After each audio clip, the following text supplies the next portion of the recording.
Shalom dan salam sehat para sahabat narasus sekalian. Kembali kami tampilkan lagi opini atau komentar seorang teolog dan pemerhati sosial atas kasus pendeta yang videonya viral baru-baru ini di rumah duka kota Bekasi, Jawa Barat. Di situ pendeta tersebut ribut dengan keluarga yang berduka cita sehingga si pendeta tak lagi melayani ibadah penutupan peti jenazah. Kami tampilkan Bapak Pendeta Dr. C.P. Jones Budi Dharma MSc.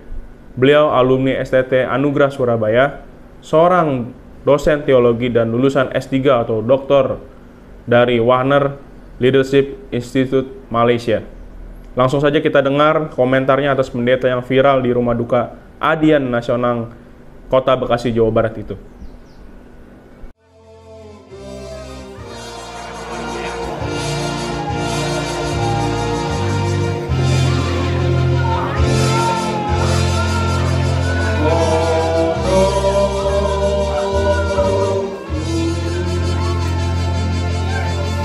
Saya ingatkan, tas itu jangan saya lihat ada di kuburan. Tinggalkan sekarang. Molo huberin buat kamu ini, saya tidak mau menguburkan itu. Janji? Ya, janji.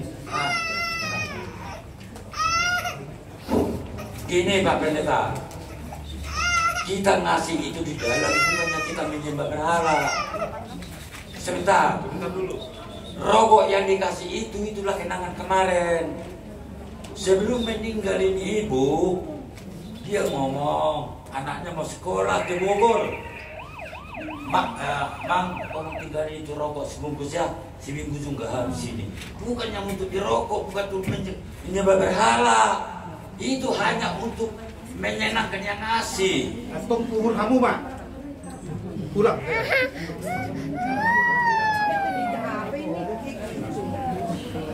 Mau keras-kerasan kita. Bukan. Saya pendeta. Terus siapa? Mau keras-kerasan kita. Shalom, salam sehat untuk semua sahabat Narwastu dimanapun Bapak dan Ibu berada. Saya bersyukur untuk kali ini kita bisa bertemu melalui media ini, khususnya terkait pertanyaan yang diberikan kepada saya oleh sahabat Narwastu, di mana saya menjadi bagian dari sahabat Narwastu yang sudah berjalan beberapa tahun ini. Ya. Pertanyaan ini adalah terkait kasus yang sedang viral di Bekasi pada saat itu, di mana ada seorang hamba Tuhan, ya rekan kita juga, saudara kita juga, yang menolak untuk memakamkan jenazah salah satu jemaat untuk alasan-alasan yang menghindari sinkritisme, atau itu adalah satu yang dicampur baurkan antara budaya dan firman Allah. Ya, tentu kalau ditanyakan bagaimana respon Bapak mengenai kasus ini, ya saya juga sangat menyayangkan satu kasus yang seharusnya tidak terjadi, apalagi kita sesama orang Kristen. Tapi itu sudah terjadi, ya ini bisa menjadi pembelajaran buat kita semua. Kalau kita bicara sinkritisme, itu berarti di situ ada unsur berhala yang sama-sama kita hindari sebetulnya. Jadi jelas intinya adalah tidak ada persekutuan dengan roh jahat, tidak boleh ada persekutuan dengan roh jahat. Dan saya mendengar juga dari kedua belah pihak, sebetulnya kedua belah pihak, baik hamba Tuhan, saudara kita, dan juga keluarga yang berduka, sama-sama tidak ada maksud untuk mempersembahkan sesuatu kepada roh jahat. Jadi seharusnya kejadian ini tidak terjadi. Khususnya kita ya, menghadapi keluarga yang berduka, di mana ada gejolak emosi, ada kesedihan yang bercampur baur. Ya, bijak-bijak dan penuh hikmatlah menyikapi hal seperti itu. Kemudian pertanyaan kedua, dari sisi etika pelayanan, bagaimana kita melihat kejadian itu? Tentu yang kita maksud adalah etika kerajaan Allah.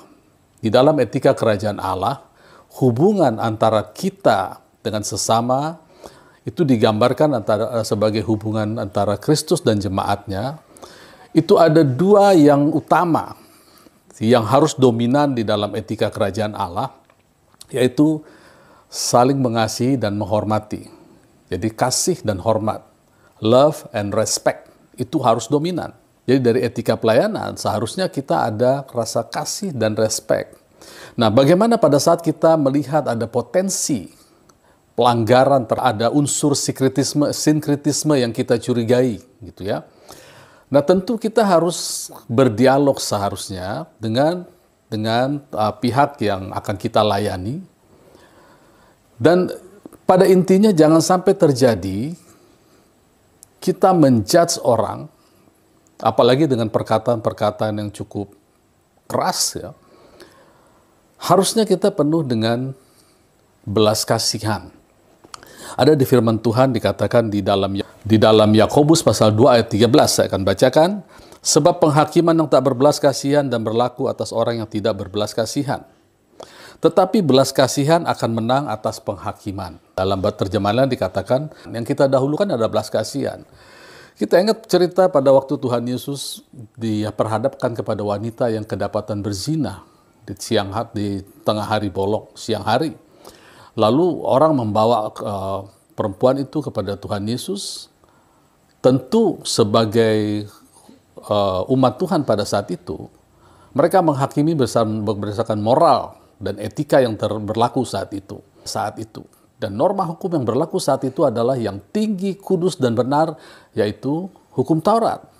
Dan menurut hukum Taurat, wanita itu harus dirajam. Itu sudah harus. Ya. Ketentuannya seperti itu.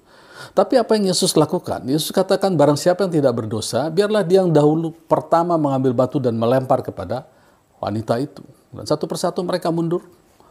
Dan akhirnya Tuhan Yesus bilang, di mana penghukummu? Wanita itu bilang, tidak ada Tuhan. Lalu Tuhan Yesus bilang, aku pun tidak menghukum engkau. Pergi dan jangan berbuat dosa. Ini satu contoh yang mengajarkan kepada kita bagaimana mercy atau belas kasihan harusnya menang atas judgment. Memang dari sisi etika pelayanan kita ini hamba-hamba Tuhan, ya, khususnya para gembala, itu tidak boleh seolah-olah akan memerintah kepada jemaat. 1 Petrus 5 ayat 3, ini nasihat kepada para hamba Tuhan. Janganlah kamu berbuat seolah-olah kamu mau memerintah atas mereka yang dipercayakan kepadamu, tapi hendaklah kamu menjadi teladan bagi kawanan domba. Itu kewajiban seorang gembala, etika seorang gembala kepada jemaat. Sebaliknya, Ibrani 13 ayat 17, taatilah pemimpin-pemimpinmu dan tunduklah kepada mereka, sebab mereka berjaga-jaga atas jiwamu sebagai orang yang harus bertanggung jawab atasnya. Dengan jalan itu mereka akan melakukannya dengan gembira, bukan dengan keluh kesah, sebab hal itu tidak akan membawa keuntungan bagimu. Jadi kedua belah pihak antara gembala dan jemaat dua-dua punya kewajiban. Dan kalau saja ini diajarkan setiap hari Minggu pada saat ibadah raya, tentu hal ini akan menjadi sesuatu yang biasa, respect dan love, hormat dan kasih itu. Dan agak kurang tepat kalau kita melakukan pengajaran pada saat duka.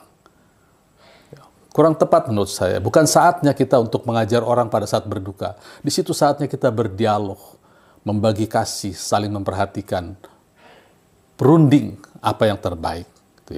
Itu etika pelayanan. Kemudian ada yang bertanya, ada yang mengambil alih pelayanan pemakaman itu dari pendeta, dari sinode lain. Bagaimana pendapat Bapak? Saya bilang itu bagus. Kita perlu hargai, kita hormati, kita appreciate tindakan yang diambil oleh hamba Tuhan lain dari sinode GBI. Ya, dan itu adalah menurut saya adalah cara Tuhan menolong keluarga yang sedang berduka pada saat itu, di mana hatinya juga remuk, dan Tuhan dekat dengan orang-orang yang remuk hati. Jadi itu salah satu pertolongan Tuhan. Kemudian pertanyaan selanjutnya ada komentar bahwa pendeta itu mestinya panjang sabar, bisa menguasai diri dan tidak gampang emosi dan seterusnya. Pada prinsipnya begini ya, pandangan saya, kalau soal sabar, tidak emosi itu bukan hanya pendeta, semua jemaat harus begitu juga sebagai anak-anak Tuhan. Tapi pada prinsipnya begini, sebagai seorang gembala, coba kita bayangkan, kalau pada saat itu yang berdiri di depan peti mati, peti jenazah itu adalah Tuhan Yesus, kira-kira apa sih yang akan dia lakukan? Saya yakin akan dibangkitkan itu. Nah, kita kan sebagai gembala, kita ini harusnya mencerminkan sikap gembala. Kalau kita tidak bisa membangkitkan orang mati, juga bukan sesuatu yang menjadi celah atau aib bagi pendeta. Tapi paling tidak kita bisa membagi kasih. Ingat pada saat Tuhan Yesus bertemu dengan rombongan pengiring-iringan jenazah di mana seorang ibu kehilangan anaknya, Tuhan Yesus tergerak hatinya melihat ibu itu. Jadi ada belas kasihan. Kita bayangkan seperti itu. Dan jangan lupa kita ini sedang melayani jemaat yang adalah istilah Alkitab itu adalah jemaat sulung. Jadi memang jemaat itu atau anak-anak Tuhan itu adalah posisi tertinggi di dalam gereja, di dalam tubuh Kristus setelah Kristus itu sendiri. Sementara gembala, rasul, nabi itu adalah pekerjaan Roh Kudus di dalam jemaat anak-anak sulung. Betul saudaraku ya, bahwa gembala itu punya tanggung jawab lebih, ya. Tanggung jawab terhadap suara Tuhan untuk mengembalakan jemaat. Tapi secara posisi, jemaat dan gembala itu posisinya sama. Mereka adalah anak-anak sulung. Kita semua anak-anak sulung. Setelah itu di atas kita langsung Tuhan Yesus. Ada beberapa ayat. Ibrani 12 ayat 23. Dan kepada jemaat anak-anak sulung yang namanya terdaftar di sorga. Bayangkan saudara, jemaat itu anak-anak sulung. Yesus adalah yang sulung dari diantara yang sulung. Kemudian di Yakobus 1 ayat 18 dikatakan, atas kehendaknya sendiri ia telah menjadikan kita oleh firman kebenaran, supaya kita pada tingkat yang tertentu menjadi anak sulung di antara semua ciptaannya. Jadi kita semua ini adalah jemaat sulung, anak-anak sulung. Lalu di antara jemaat sulung dan anak-anak sulung ini Tuhan pilihlah untuk menjadi gembala, rasul, nabi. Itu adalah pekerjaan Roh Kudus. Itu bukan status kita. Status kita adalah anak, itu status tertinggi. Karena Allah menabur anaknya yang dikasihinya untuk menuai anak, bukan untuk menuai gembala, rasul, dan sebagainya. Ya, itu pemahaman saya terhadap posisi gembala. Gitu ya. Kemudian pertanyaan selanjutnya, ada komentar yang mengatakan bahwa sebaiknya gembala, pendeta yang terlibat pada saat itu, yang menolak untuk memakamkan jenazah, itu mendatangi keluarga yang berduka dan minta maaf. Ya, saya setuju dengan pendapat itu. Karena memang Alkitab juga mengajarkan kepada kita di dalam Roma 12 ayat 18, sedapat-dapatnya kalau hal itu bergantung padamu, hiduplah dalam perdamaian dengan semua orang. Jadi pada akhirnya ya ini sudah terjadi dan sudah banyak komentar pro dan kontra. Saya juga berusaha mendengar dari kedua belah pihak. Ya, kalau kita ikuti terus nggak akan ada habisnya ini. Ya, polemik seperti ini.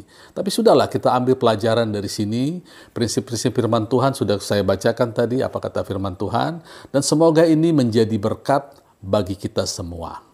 Salam sehat untuk kita semua. Tuhan Yesus memberkati. Amin.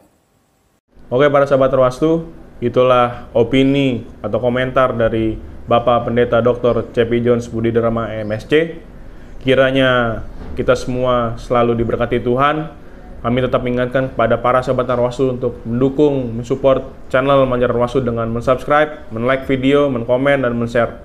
Tuhan Yesus memberkati kita sekalian.